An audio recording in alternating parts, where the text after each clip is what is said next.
Hello guys! Welcome back to my YouTube channel. So for today's video, pag-uusapan natin kung ano-ano yung mga valid ID na kailangan sa pagkukuha ng NBI clearance. But before that, intro muna tayo. Okay?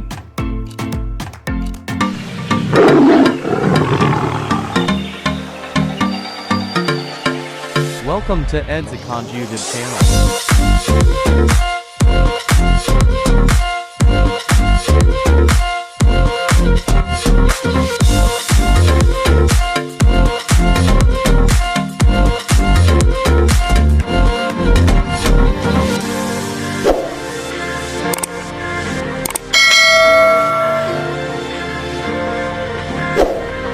I'm back!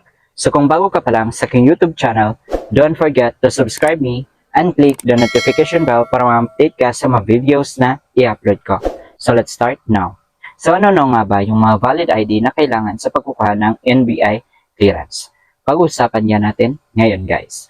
Disclaimer lang, ang video na ito ay base lang sa aking pananaliksik at base lang sa aking experience sa pagkukuha ng NBI clearance. So kahit isa lang sa mga valid ID na nabanggit ko ang i-represent niyo guys.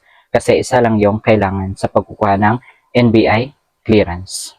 Ang unang valid ID na pwede sa pagkukuha ng NBI clearance ay passport. Kung meron kayong passport guys, kasi yung passport ay 10 years yung validity, so pwede mo yang gamitin sa pagkukuha ng NBI clearance. At kailangan ay hindi siya expired. Kasi pag expired na guys, ay hindi na yan valid. So, kailangan yung i-represent niyo na valid ID or any document ay kailangan valid siya at hindi siya expired. Pangalawa ay pwede yung driver's license. So, kung meron kayong driver's license guys, ay pwede yan sa pagkukuha ng NBI clearance.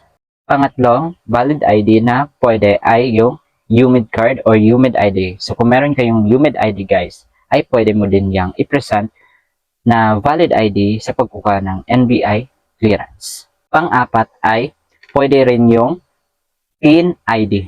So kung meron kayong TIN ID guys ay pwede yan sa pagkukuha ng NBI clearance. Pang-lima na pwede sa pagkukuha ng NBI clearance ay yung national ID. So kung meron kayong national ID guys ay pwede yang i-present niyo sa pagkukuha ng NBI clearance. Pero kapag hindi pa ninyo na-receive ang national ID ninyo, ay pwede yung temporary national ID, yung e-fill ID or yung electronic fill ID guys. So pwede yang i-present ninyo sa pagkukuha ng NBI clearance.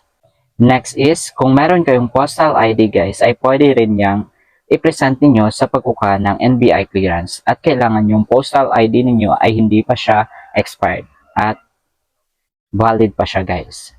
So, kailangan hindi siya expired kasi pag expired na, hindi yan magiging valid. Next is, kung meron kayong PhilHealth ID guys, ay pwede rin yang i-present niyo sa pagkukuha ng NBI clearance. Another na pwedeng valid ID sa pagkukuha ng NBI clearance ay yung Voters ID. O kung wala pa kayong Voters ID guys, pwede din yung Voters Certification. So, any one of those guys ay pwede sa pagkuha ng NBI clearance. At kapag kayo naman ay PWD, ay pwede nyo yung gamitin yung PWD ID ninyo sa pagkuha ng NBI clearance. At kayo din yung unahin na i-assist or i-cater doon sa NBI guys kasi kayo ay PWD.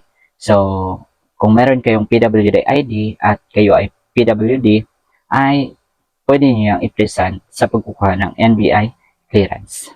Another is, kung kayo ay kasalukuyang senior citizen na at meron kayong senior citizen ID, ay pwede nyo yung i-present din sa pagkukuha ng NBI clearance. At mas unahin din kayo doon guys na i-assist or i-cater kasi kayo ay senior citizen na. So kung meron kayong senior citizen ID, ay pwede nyo yung i-present sa pagkukuha ng NBI clearance. Another na valid ID sa pagkukuha ng NBI clearance ay yung PRC ID. So kung meron kayong PRC ID guys, ay pwede yang i-present niyo sa pagkukuha ng NBI clearance.